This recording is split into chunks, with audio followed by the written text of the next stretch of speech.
Asian champions trophy title గెలుచుకున్న Bharat. Defending champion హోదాకు తగినట్లుగానే టోర్నీలో ఆడిన ప్రతి మ్యాచ్లోనూ జయకేతనం ఎగరేసిన భారత హాకీ జట్టు ఆసియా ఛాంపియన్స్ ట్రోఫీలో వరుసగా రెండోసారి విజేతగా నిలిచింది. టైటిల్ హాట్ ఫేవరెట్గా బరిలోకి దిగిన భారత్కు చైనాతో తుదిపోరు అందరూ అనుకున్నంత సులువుగా సాగలేదు. భారత్ స్థాయికి ఏమాత్రం సరితూగని చైనా ప్రతి క్వార్టర్స్లోనూ ఊహించని విధంగా ప్రతిఘటించింది. దీంతో భారత్ గోల్ చేసేందుకు ఆఖరి క్వార్టర్ దాకా నిరీక్షించక తప్పలేదు. చివరికి జుగ్రాజ్ చేసిన గోల్తో టీమిండియా ఏసీటీలో ఓవరాల్గా 5వ టైటిల్ను గెలుచుకోవడం జరిగింది. ఫైనల్లో 1-0తో చైనాపై గెలుపొందింది. 5వసారి టైటిల్ని కైవసం చేసుకుంది. పాకిస్తాన్కు 3వ స్థానం దక్కింది. వివరాల్లోకి వెళ్తే, పారిస్ ఒలింపిక్స్లో కాంస్య పతకం గెలిచిన భారత హాకీ జట్టు ఆసియా ఛాంపియన్స్ ట్రోఫీలో వరుసగా రెండోసారి విజేతగా నిలిచింది.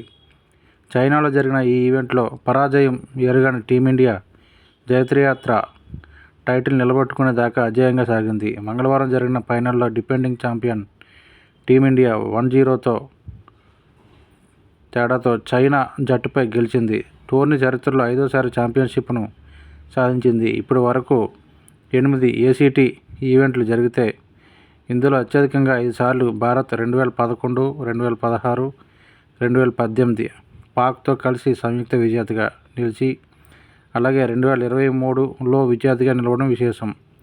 డిఫెండింగ్ జుగ్రాజ్ సింగ్ ఆఖరి మ్యాచ్ క్వార్టర్స్లోని 51వ నిమిషంలో చేసిన ఫీల్డ్ గోల్లో భారత్ విజయం సాధించింది.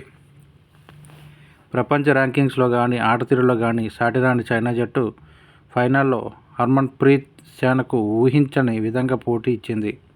ఈ టోర్నీలో లీగ్ దశ పోటీలో 3-0తో చైనా, 5-1తో జపాన్, 8-1తో మలేషియా, 3-1తో కొరియా, 2-1తో పాకిస్తాన్ను ఓడించి భారత్ సెమీస్లో 4-1 కొరియాను ఓడించి టైటిల్ పోరుకు చేరింది. దీంతో సులువైన ప్రత్యర్థి చైనాపై కనీసం 2-3 గోల్స్ తేడాతో విజయం ఖాయమని విశ్లేషకులు, అభిమానులు భావించారు. కానీ వారి అంచనాలన్నీ తారుమారయ్యాయి. తుదిపోరులో కేవలం ఒకే ఒక్క గోల్ తేడాతో భారత్ గెలిచింది. చైనా డిఫెండర్లు భారత స్ట్రైకర్లను సమర్థవంతంగా నిలువరించారు. దీంతో ఈ టోర్నీలోనే అతి తక్కువ గోల్స్ తేడాతో భారత్ గెలిచి ఆ మ్యాచ్ను కైవసం చేసుకోవడం గమనార్హం. చైనా డిఫెండర్లు ఆటతీరు భారత్ ఫార్వర్డ్ లైన్కు గోడ కట్టినట్లుగా సాగింది. 3 క్వార్టర్ల పాటు ప్రత్యర్థి రక్షణ శ్రేణి భారత సేనను సమర్థవంతంగా నిలువరించింది. భారత్ ప్రత్యర్థి గోల్ పోస్ట్ లక్ష్యంగా చేసిన దాడులన్నీ చైనా ఆటగాళ్ల పోరాట పటిమతో విఫలమయ్యాయి. నిజానికి ఇప్పటి వరకు ఎన్నో ఫైనల్స్ ఆడిన చరిత్ర భారత్ది కాగా, చైనాకు మాత్రం ఇది 2వ టైటిల్ పోరు. 2006 ఆసియా క్రీడల్లో ఫైనల్లో చైనా 1-3తో కొరియా చేతిలో ఓడింది. ఫైనల్స్ మ్యాచ్లు అనుభవం తక్కువ అయినా ప్రదర్శనతో చైనా ఆకట్టుకుంది.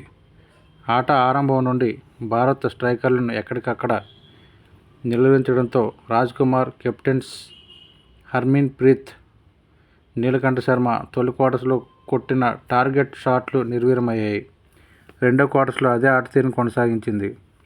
27వ నిమిషంలో లభించిన పెనాల్టీ కార్నర్ను గోల్గా మలిచేందుకు సుఖ్జీత్ సింగ్, హర్మన్ప్రీత్లు చేసిన ప్రయత్నాలని చైనా గోల్ కీపర్ వాంగ్ విహాన్వో చాకచక్యంగా అడ్డుకున్నాడు. ఎట్టకేలకు ఆఖరి క్వార్టర్స్లో కెప్టెన్ హర్మన్ప్రీత్ వద్దకు వచ్చిన బంతిని నేర్పుగా చైనా డిఫెండర్లను ఏమార్చుతూ డి ఏరియా వద్ద అప్రమత్తంగా ఉన్న జుజ్రాజ్కు పాస్ చేశారు. తాను ఎలాంటి పొరపాటుకు తానివ్వకుండా బంతిని గోల్ పోస్టులోకి తరలించడంతో భారత్ శిబిరం ఎట్టకేలకు సంబరాల్లో మునిగింది.